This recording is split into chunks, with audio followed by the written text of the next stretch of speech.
What's going on, guys? We are back. I'm Ryan D. I'm Angela. This is Alamo City Movie Talk, guys. We just got done actually seeing a very spooky film, get us ready for the spooky season here. And we do apologize for being delayed on this, but A Haunting in Venice. We already knew the style of directorial direction that we've seen by Kenneth, and I gotta say, man, it was fantastic to see this movie again. This movie is definitely his films. The Death on the Nile, the Orient Express, like the Murder on Orient Express, movies like that are like just a guilty pleasure of mine. I love it. I love him as this character. I love him as this true detective. I really have loved him in this franchise series, whatever you want to call it. It's really good. There's so many moments in this film where you kind of get like, oh man, like who you literally trying to guess who it is. And I'm a sucker for those films. I'm a sucker for these mysterious films and everything. So I enjoyed this movie a lot because of the fact that I like him as an actor, director. He does really good direction.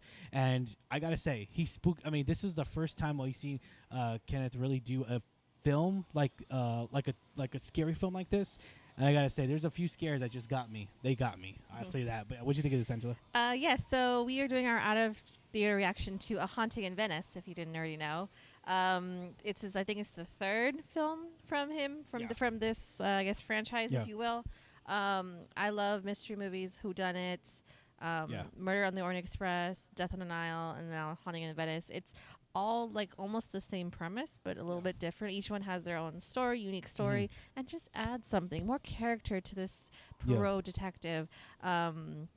I loved him. I love him as his character. I think he's such a phenomenal actor in anything he does, but especially this. I love the cast. The cast just gets more star-studded with every movie.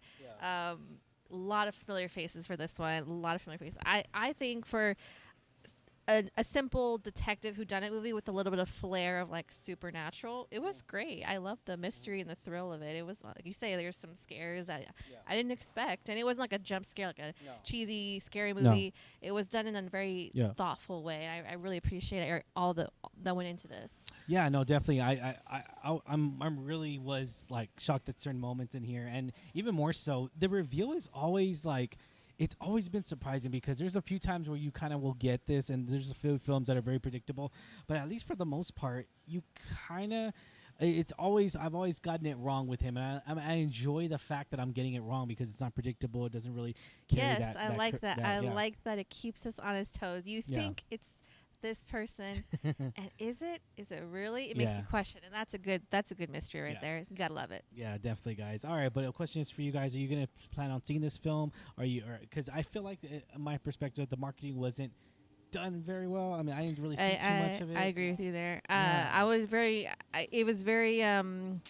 The marketing was very forgettable. I didn't even know when this movie was coming out, sadly, which is a shock because this is the third movie in this and a lot of people love it. They've shown up. He continues to direct it, gets good reviews. So I think they should have been a better. I mean, marketing. Come on. We just got done seeing Kenneth Branagh in freaking Oppenheimer, one of the greatest films of the year. And I loved him in Oppenheimer, and I loved him even more so in this. And so Barbie was better. Whatever. But yeah, I'm definitely excited to see more of this. If this does continue, to be sure to go support this movie, guys, because it's really good. This is a solid, good film. It's my guilty pleasure here, and we do recommend this at the Movie Talk Studio. But yeah, thank you so much, guys. Like, share, subscribe. Have a good one, guys. Check you later, and we'll talk more about it, more details at the studio. Latest.